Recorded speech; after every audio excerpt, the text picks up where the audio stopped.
اعلیٰ حضرت کا بھی بچپن کا زمانہ ہے، اعلیٰ حضرت کی بسم اللہ خوانی کا موقع ہے۔ آپ کے استاد آئے اور کہنے لگے احمد رضا پڑھو۔ اعلیٰ حضرت پڑھتے ہیں الف با تا سا، پوری الف با تا سا پڑھتے رہے، جیسے جیسے استاد پڑھاتے گئے آپ پڑھتے گئے، لیکن جب لام الف پر آئے تب اعلیٰ حضرت رک گئے۔ ایک بار کہا استاد نے، 2 مرتبہ کہا، 3 مرتبہ کہا، استاد رک گئے۔ آپ کے جد کریم دیکھ رہے ہیں کہ اعلیٰ حضرت پڑھتے نہیں ہیں، تو آپ کے جد کریم نے کہا کہ احمد رضا پڑھتے کیوں نہیں؟ جیسا استاد کہتے ویسا پڑھو۔ پڑھ تو لیا، لیکن ایک سوال تھا۔ اپنے دادا جان کی طرف دیکھتے جا رہے، لیکن ذہن میں ایک سوال گردش کر رہا ہے۔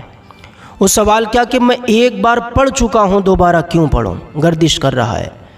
جب بسم اللہ خوانی ہو گئی، آپ کے جد کریم نے آپ کو سینے سے لگایا اور اعلیٰ حضرت عرض کرتے ہیں ابا جان میں ایک مرتبہ پڑھ چکا تھا الف لام الف، تو میں دوبارہ کیوں پڑھتا؟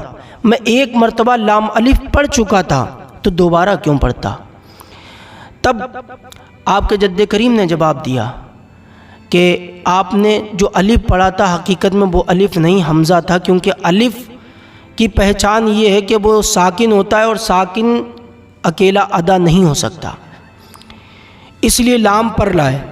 تو پھر اعلیٰ حضرت عظیم البرکت نے ایک سوال کیا، عرض کی بابا جان کہ لام کے ساتھ ہی کیوں الف کو لایا گیا؟ میم کے ساتھ بھی آ سکتا تھا، نون کے ساتھ بھی آ سکتا، الف با کے ساتھ بھی آ سکتا تھا، تا کے ساتھ، سب کے ساتھ آ سکتا تھا، لیکن لام کے ساتھ ہی لانا ضروری کیوں تھا؟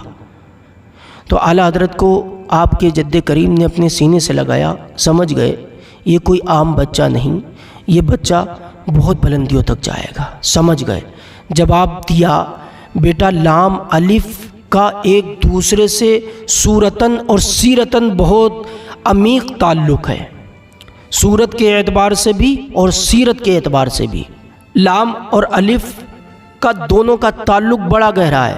جب جب الف لکھو گے تب لام بیچ میں آئے گا، اور جب جب لام لکھو گے تو الف بیچ میں آئے گا، گویا کہ ایک دوسرے کا قلب ہے، ایک دوسرے کا قلب ہے۔ الف لام کا قلب ہے، لام الف کا قلب ہے۔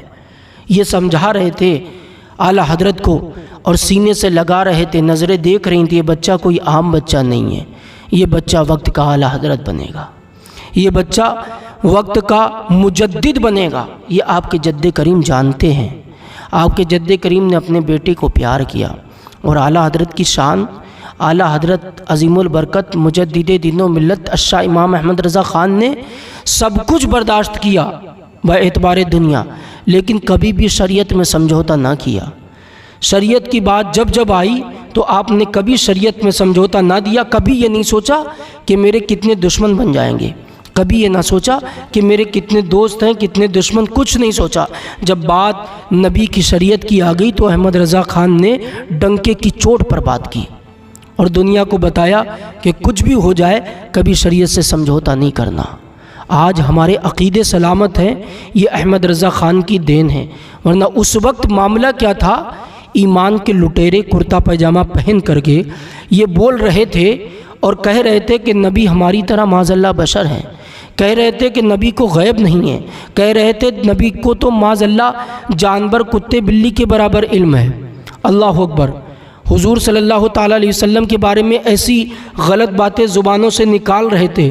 اعلیٰ حضرت نے جواب دیا کہ اچھا غیب کی بات کرتے تو سنو، اور کوئی غیب کیا تم سے نیہا ہو بھلا، جب نہ خدا ہی چھپا تم پہ کروڑوں درود۔ کا دیوار کے پیچھے کا نہیں جانتے؟ کہ نہیں ایسا نہیں ہے، سنو احمد رضا یوں کہتا ہے، اور کوئی غیب کیا تم سے نیہا ہو بھلا، جب نہ خدا ہی چھپا تم پہ کروڑوں درود۔ اعلیٰ حضرت کی شان بڑی اونچی بڑی نرالی، کوئی بیان نہیں کر سکتا۔ احمد رضا کی شان، ہر وقت چلتے تھے نبی نبی، لکھتے تھے تو نبی نبی، لکھے تو یوں بولے سب سے اولا و اعلیٰ ہمارا نبی، سب سے والا و والا ہمارا نبی، اپنے مولا کا پیارا ہمارا نبی، دونوں عالم کا دولہا ہمارا نبی۔ پھر بولے یا رسول اللہ کون دیتا ہے، دینے کو منہ چاہیے، ارے دینے والا ہے سچا ہمارا نبی۔ بولے غم زدوں کو رضا مژدہ دیجیے کہ ہے بے کسوں کا سہارا ہمارا نبی۔